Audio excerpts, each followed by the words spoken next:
All right. So we were in this section. Yes, this is where we are. So we're doing these exercises Yeah. for the vector chapter. That is, we're done part of them, and now we're going to continue to finish them up. So we're in this group of exercises, 20.4.6, and we are done 1, 2, 3, and had started 4. So for 4, we are done this question here, which is about writing a function to obtain the last value of a vector. So we had finished that, and we're going to continue with this one here, which is requiring us to write a function that returns the elements at even numbered positions. So we're dealing with indices right now. Yeah, so just bring up my. Okay, that's not working. Oh. All right, let's go back. Yeah, that's where we are. Cool. So this was the first question. The first function we're supposed to come up with. Then this is the second function, the function that returns elements at even numbered positions. So what I did here was mainly this part here. So I'm using indexes, and I'm getting a function that that receives a vector, which I'm calling in vector. And what I need to do is to return, to first of all calculate the even numbered indices. Then when I do that, I use that vector of even numbered indices to subset my vector. And how I do that is basically this. So I write a sequence along of for the length of that vector, and I can just try to show you what that returns here. Let's see. Yeah, I'll put it down here. So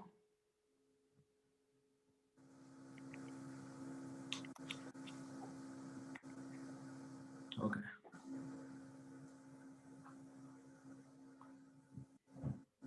Yeah, so basically what I'm doing is that I'm getting all the indices using these functions sequence along, and it's basically 1 to 10, and I'm getting the even ones by using the modulus. So any number dividing by 2 and has no remainder, that is going to give me the even. The number is going to tell me whether the number is even or not.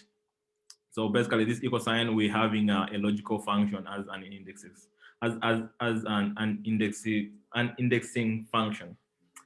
So basically, this is quite obvious if you figure this part out. Yeah. So we can move to the next one. The next function we are supposed to construct is supposed to return every element except the last value. So this also is pretty easy if you just if you know how to index vectors in R. And just to give you an example is if you have this X here, so I will just try to get the first element. So first element is that, and we just use the number 1, and that should give us the first element, which is actually 1, as we see here. So, but if we want to get the last, everything apart from the last element, so we just use the minus sign ahead of the number that we want to extract. So the last element is going to be at the extreme end of that vector, which can be obtained by the length of that vector. So basically, it's same easy thing if you just understand this part. I don't know what would be interesting to show about vector indices. Yeah, I think we can also do something like this. I can remove the the odd numbers 1, 3, 5, 7, 9 also, and that returns only the even ones. So basically this, what I've written right now here with the minus, is the same as this function we had before. We're just removing the even, we're just obtaining the even indices. And I guess also it's worth mentioning that this isn't making any changes to X in place. We're only like looking at it. So like X still contains everything, right? Yes, correct. Everything except for these indices without changing X. Yes, yes. Very, yeah, that's also very important, actually. Yeah. Cool. Yes. Okay, so we have the last function, which is we need a function that that returns only even numbers and no missing numbers. So before we're talking about even indices, now we're talking about even numbers, and at the same time, this is the quoting on the question, no missing values. So what I did first was I split the task into two, and I first looked at how to obtain even numbers. So here I used the modulus function that I had before. So if a number is divided if you divide a number by 2 and returns no remainder, then that should be even. So that's pretty obvious. But now the other part is that how do we capture the no missing value part? So missing values could be very many things. They could be infinite, they could be nuns or something like that. But here what I did was I just only used this function here is finite. So I only looked at the finite numbers in a vector, and I combined these two logical functions. This one here, which is finding out whether a number is even or not, and this one here, which is finding out whether a number in a given vector is finite. So, aren't those two different things, like sorry? finite and missing? Aren't they two different things? Yeah. Hold on a second. I need to check something from the book. Oh, on here, there is some table.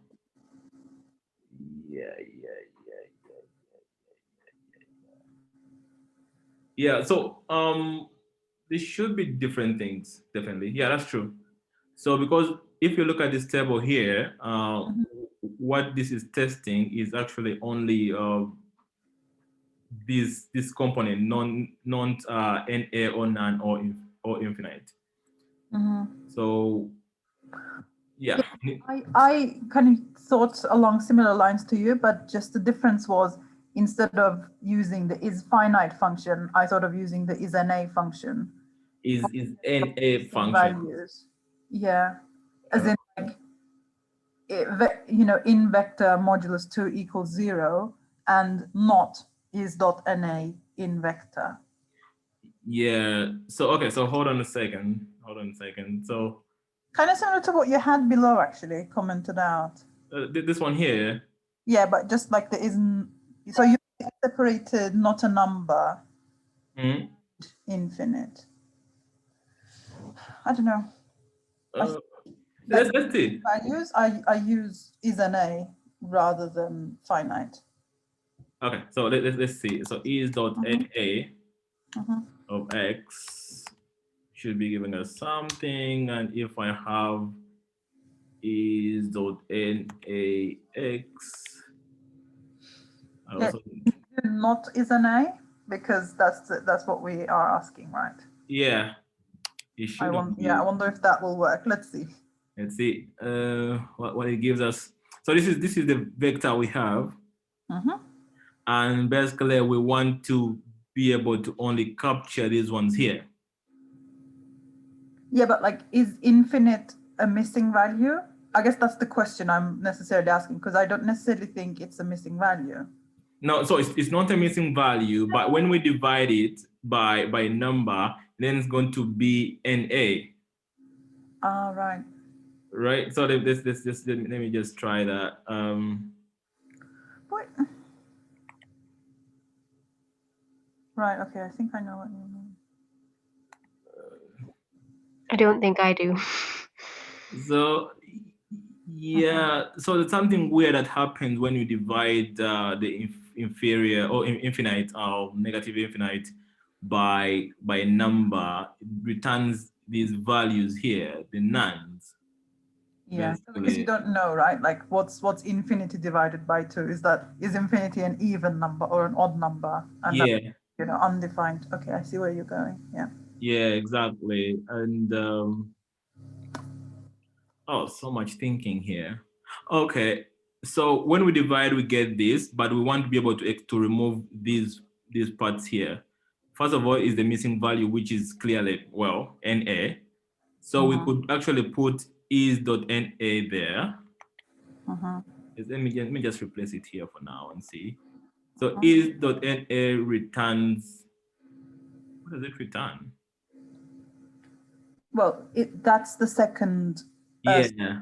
third line. So 0 to 6 isn't NA. So Yeah. So basically true until 0 to 6. Yeah, removes the NA and the none. Number.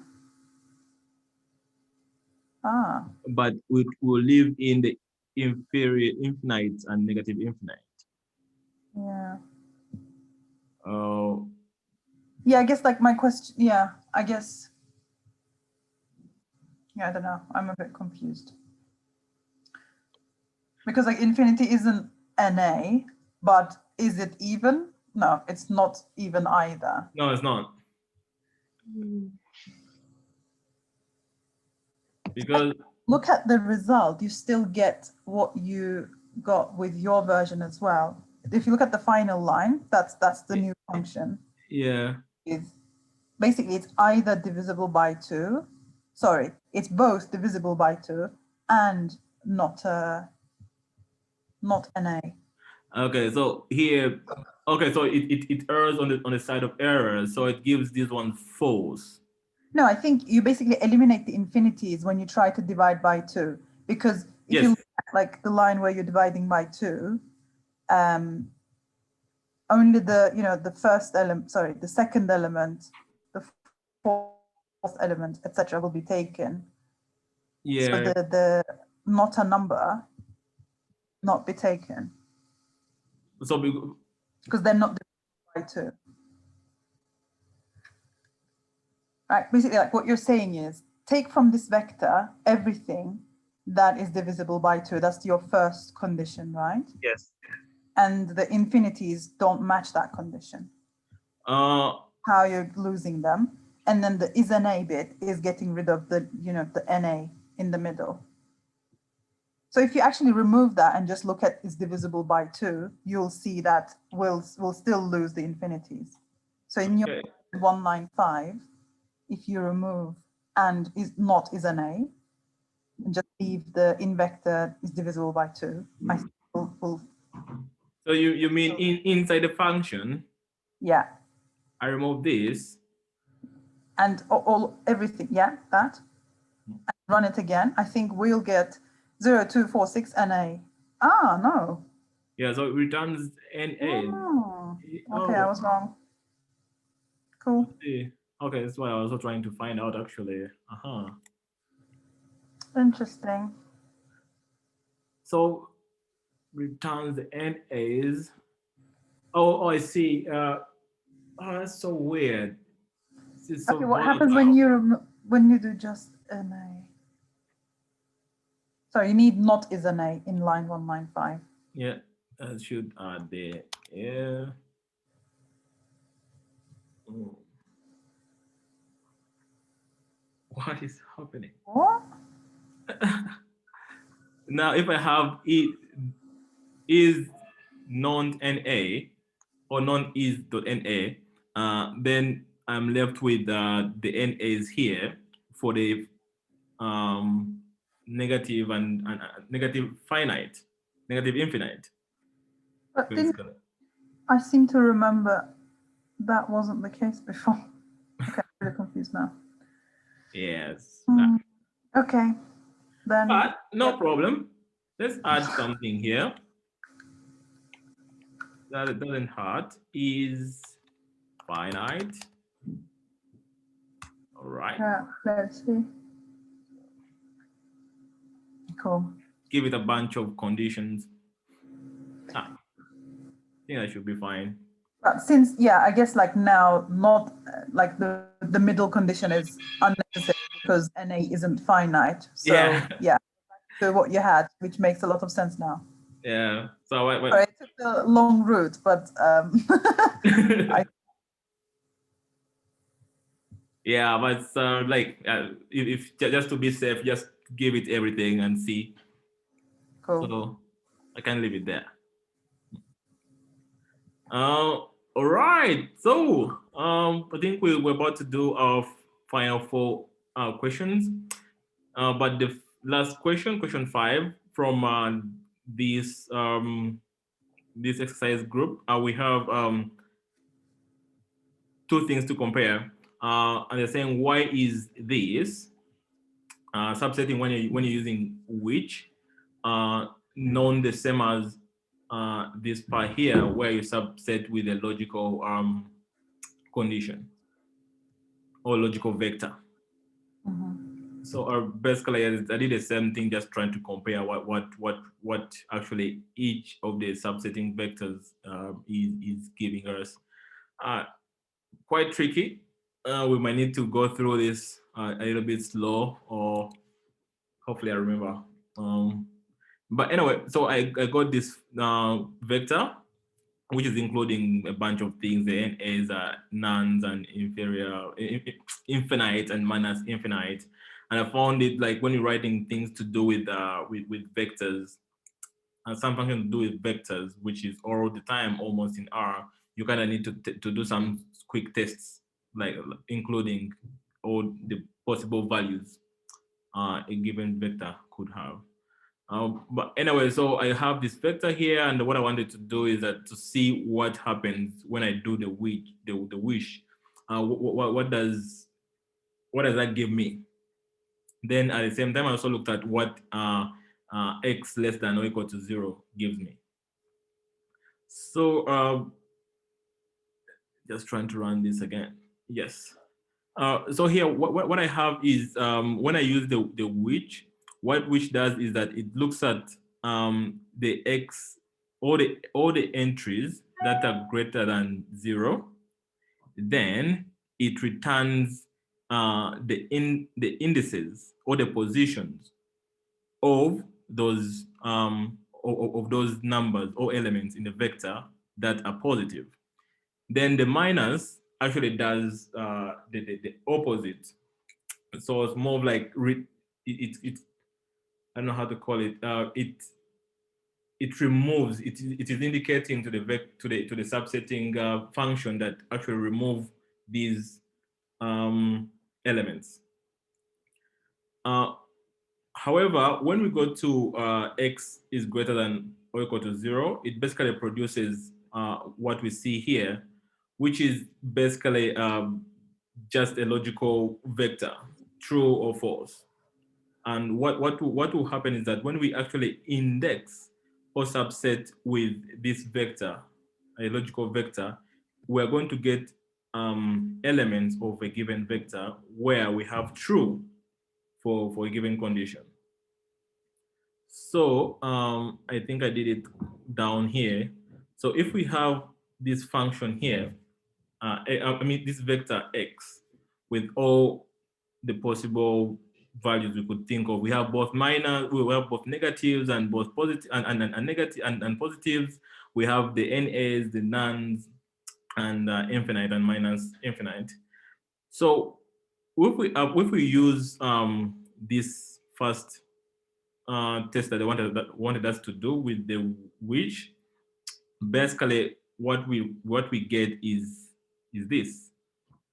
We get all the positive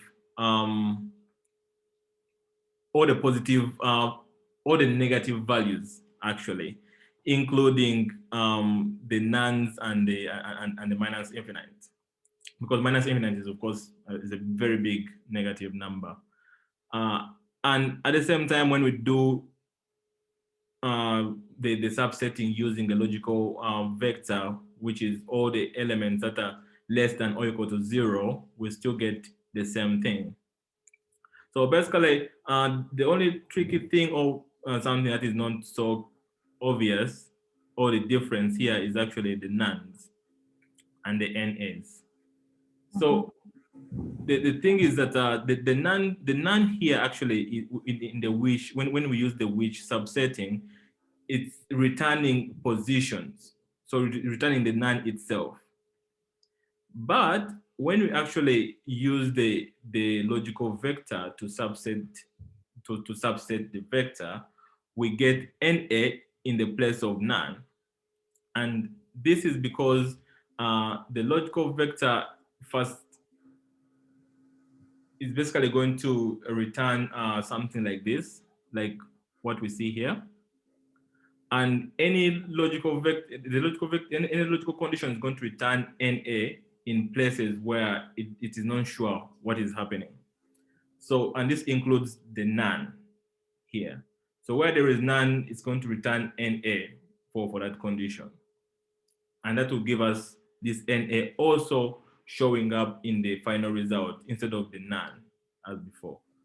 But of course, for the wish first tests this condition, then gets the positions and returns the values for that position.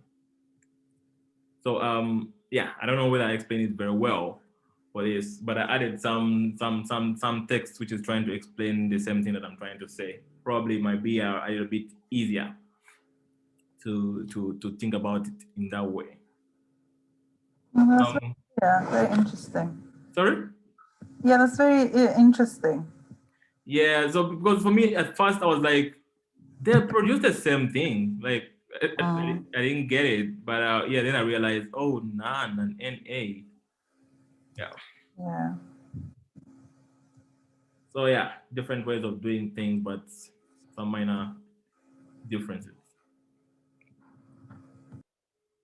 Yeah. Do you have anything to say? No, I think I'm a bit confused, but I'll have a think about it. Yeah.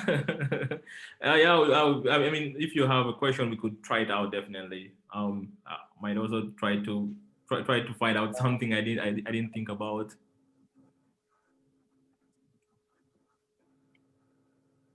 No, I think I'm just reading what you wrote, and I think it makes sense. It just hasn't quite clicked, if that makes sense. So I don't have any questions. I just need to let it sink in, I think. Yeah. A screenshot of what you've written. Yeah. So I can try to do something here and put out this. Just try to explain the wish. This should not work. Let's see. 6, 8.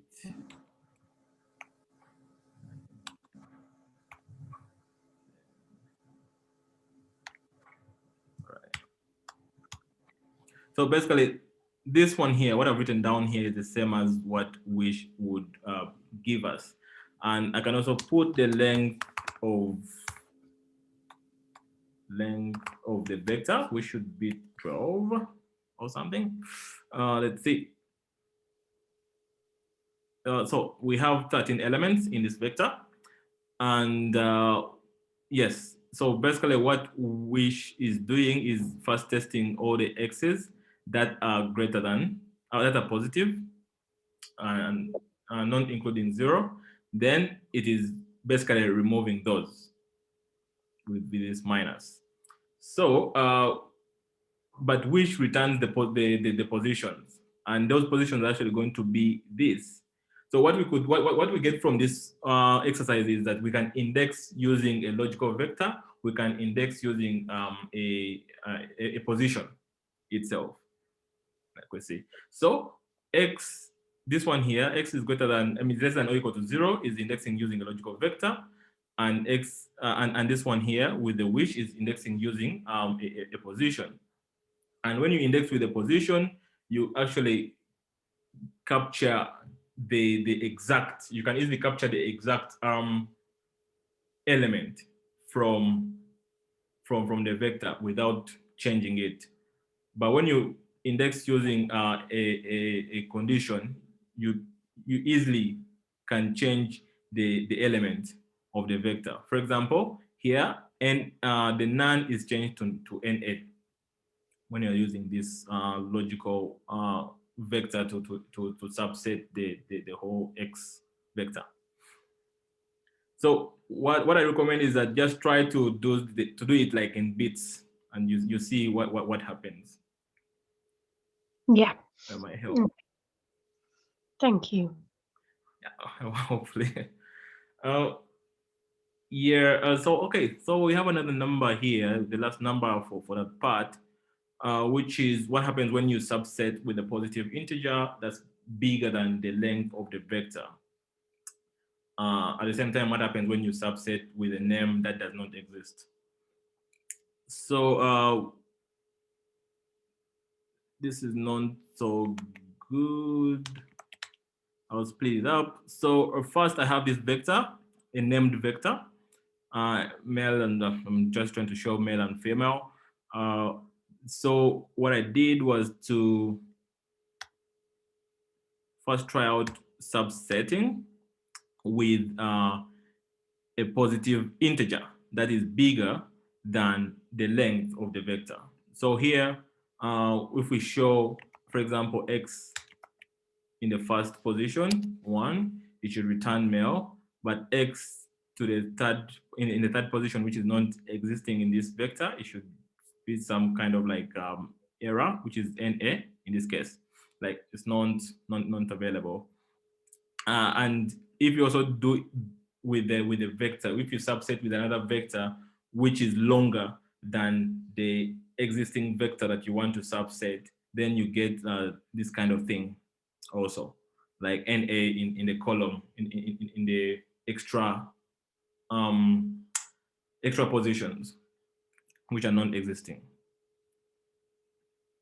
So yeah, basically that's what happens, and we get the same thing when we are subsetting with this one here with a name that does not exist in a vector. So here our named vector only has 2 names, M and F, but if you're trying to subset with O, basically you get this same thing as when you subset with a non-existing position.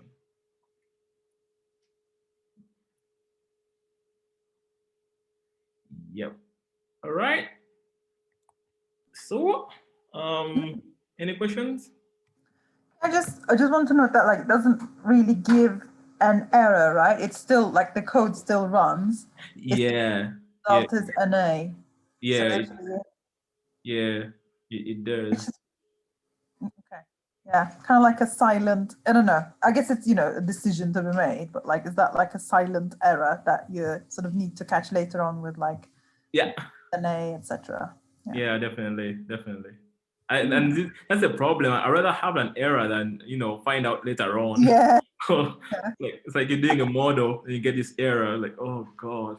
Yeah, exactly. I also just wanted to add that, for example, it's possible, like, for example, X only has 2 values, but you can subset it with a vector that's longer than 2, as long as the numbers in it are shorter. So you could do, for example, X square brackets, then, 1, 1, 1, 2, and that's fine because the numbers in there, like the indices that you're using, are still within the bounds of the vector.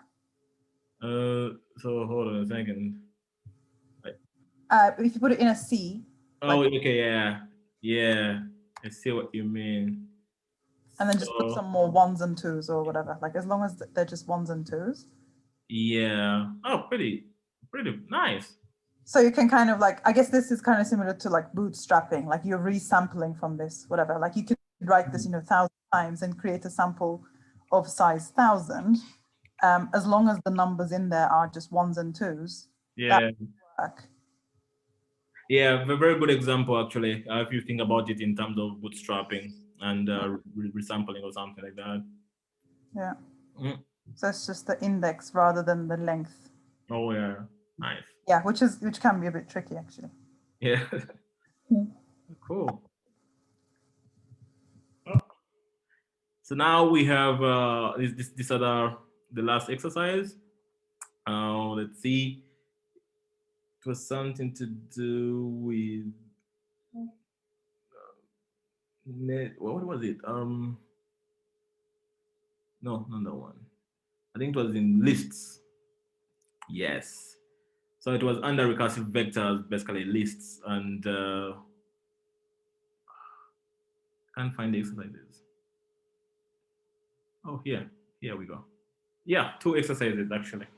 This one here. So the first one is to draw the lists in form of a picture, and the pictures they wanted us to use. They are really common, like in these books, both R for data science and advanced R. So you draw something like this to show that this is a part of this. This is more like nested, or also supposed to show recursion, something like that. I couldn't really draw that, but I did something different, just like something I use to figure out how to subset a given list. But if we're still on the same topic of subsetting, I think if you have a list using something like this structure as str of a given list, it will show you how to subset the subset and things like that. So that can be really, really helpful. So for example, you have something like this. You have a list, and you here this one here, you're already subsetting the 4th element in the list. Then they're showing that element is a list of 1, and you have all these things under that list also. So I can I'll just show you the exercise then. I didn't use str here, but we could still do the same thing in a way and show it. So this is what I have, the first list that we're supposed to draw. What I did was, instead of having A, B, C, D, I gave it actually actual vectors, created actual vectors for that, so that I could actually visualize it in a way. So if I do that and I create that list in this form, list of lists, I can run my str here. Just have that. Just lazy to do everything again.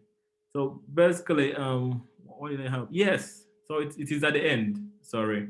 So that list we have is basically like this. It shows that it's a list of 4. 1, 2, 3, and 4. Then it sort of like tabs the sub lists and shows that on the third list, the third element, the third list of this whole list has actually two elements. Then the 4th list, the 4th element of that list is also a list, and it has 2 elements. So this structure only could actually be very helpful normally when you don't know how a certain list is built. And at the same time, if you just try to write that list in a command prompt or something like that, you still get something like this. But this is not as pretty as str, as you can see. So here, I mean, for me, I've looked at this quite often, so I know what to look at. I know this is the first entry, this is the second entry, this is the third entry, this is the 4th entry, and in the 3rd entry we have two entries, and it's a list therefore. So we have in the first entry it is equal to C, and the second entry is equal to D. And you can do the same thing for however many elements that you have. So here, so basically that's what I did for the second one. But what I did here was I wrote it in a prettier way so that I can easily follow and say that, okay, right now we have a list of a list of a list of a list of a list of a list. And you could basically count and say that how many outer lists I don't know how to explain this. So we have a list of element A, and with that list we have 1, 2, 3, 4, 5 levels outside of it. And just to show you, I think if you use str, that might be much better for us to see everything. Let me run it again. So str just shows us the same thing here. Much prettier again, like I said. Yeah. So definitely, I think recommended to use str to see everything. So it's nested in six levels or five? Five levels. First, yeah. 5 levels. Cool. Yeah. All right. So the second question, which I think is the last, I'm not so sure now. Probably not.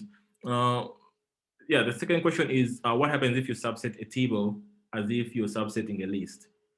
At the same time, what are the key differences between a list and a table? So, well, yeah, I already answered this and created some small example here. So basically, subsetting a table works the same way as a list. A data frame can be thought of as a list of columns, because I mean everything in R is built on top of vectors, and vectors give us lists, and lists give us columns of data frames. Yes, but however, all elements of the table must have the same length here, which was different from before when you're subsetting a list or something like that. So a list, for example, what I mean by this is that every element, all elements of the table must have the same length. All columns should basically have the same length, like when you're also creating them. But for a list, like we've seen, we have a list here, up here, where the first element is only one entry, the second is one entry, the third element is actually is 2 entries. So that's a major difference when it comes to tables. Also, this can also be seen easily when you are creating a table. For example, if I just have 1, 2, 3 for the ID as the first list of the table, and the second list of the table is actually having 1, 2, 3, 4 entries, then I think that should give me an error, like this. So that's what I mean. Elements of the table must have the same length. Do we also have the requirement that each of the columns must have the same data type, or will it just be coerced into whatever is the sort of most suitable? You mean each of the columns must have, I think, like IDs must all be, in this case, I don't know, like numeric, names all string. So if you put like, I don't know, like in ID, if you do 1 to 3, comma, like the string 4, and, then it's no longer an atomic vector, right? Yeah, so here it's something funny happens. I don't even know how to call it. I don't know how to call this actually. So this is what I've tried out. You see, it's not giving an error per se. It actually, yeah, I think it coerces it to a string. Yeah. So if you print just a tibble X. Oh yeah. So it coerces it to a string, definitely. Just like in yeah. Right. Okay. Yeah.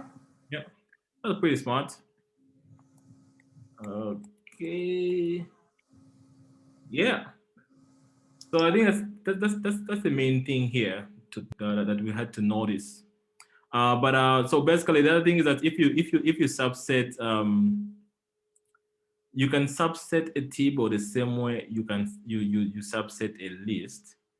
I think the only difference is what it returns. So for example, here, if I subset like this, it gives me the first column, but it is a table itself. And if I subset it like this, it gives me the elements of as a vector. So basically, it's the same way the same thing that we're doing with the lists. When we use the difference between using a single block bracket and double block brackets. Double block brackets give us give us the elements themselves and remove things like names and types of the list or even the vectors. Makes sense. Sorry? It makes sense. Hmm? So let's see. Guess these are the last questions here, 3 questions. And the first one is something to do with time. Yeah, they want us to know what this returns and how does it print, what primitive type is the augmented vector built on top of what attributes does it use. So of course, yeah, just try it out and see what happens. So yeah, just trying to have fun here. Wrote a bunch of things. So basically here, when you run this, it returns the time. We could tell that it is the time, and it is. You can also get the class. So I got the class of that. So when you run the class, it returns this down here. It has 2 class types. HMS, which is time and the possible time difference. Basically, this time difference is really just used when you're trying to calculate time differences between 2 times, but it's nothing really much to pay attention to, at least. But if you're creating functions and you're trying to create your own time and things like that, then you need to know that using that your time object should have this other class diff time so that it could actually use the function diff time. Yeah, but I don't know. There wasn't much here to say. Basically, just played around with some of these things that they introduced in the beginning. I can see the class, I can see the type of that, and basically it's treated as a double. And I think that's it. I don't know whether I missed something here or whether someone has something to add. I don't have anything to add. Yeah. No, Return. that looks like. Sorry?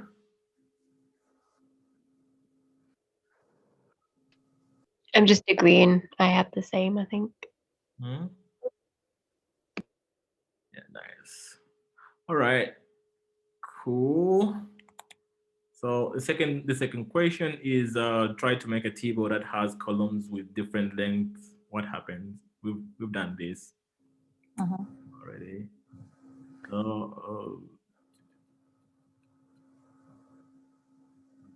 yeah, basically an error. Yeah. So what I wanted to show here was that actually the only difference is that if you make it, if you make a table with columns with different length, then you get an error. But if you have one,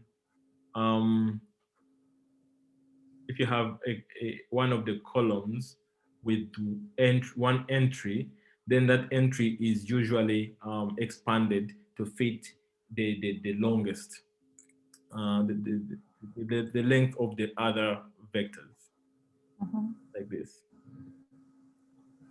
Oh, yes. And the last question is based on the definition above.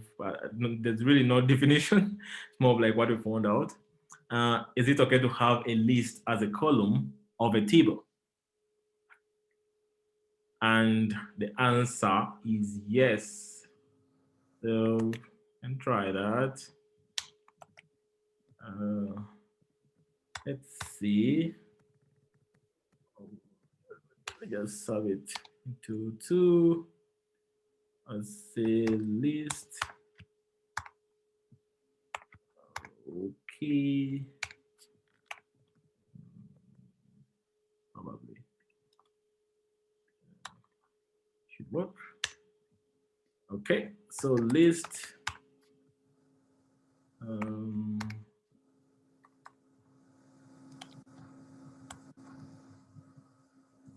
Hope I'm doing this right. Actually, I might get some error. Then I get list of list. Okay, F. Let's see.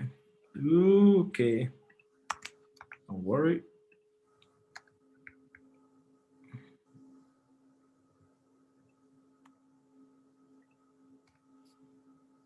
Just do it quickly. Oh God. Okay. I think you need to put. Oh wait, no. I overdid it. Yeah.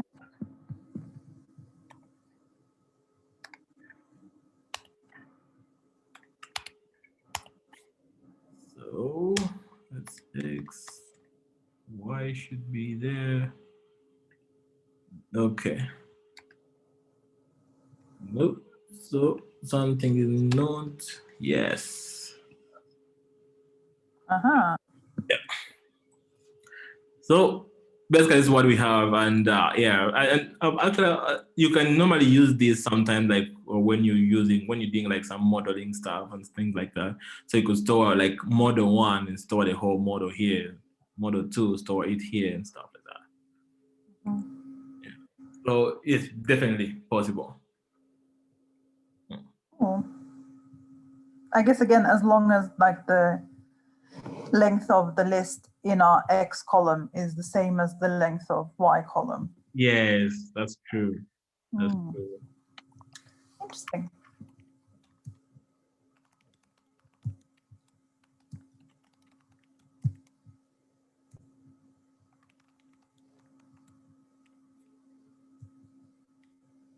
Nice. So that's it. Thanks a lot. You're welcome. Thank you too for the discussion.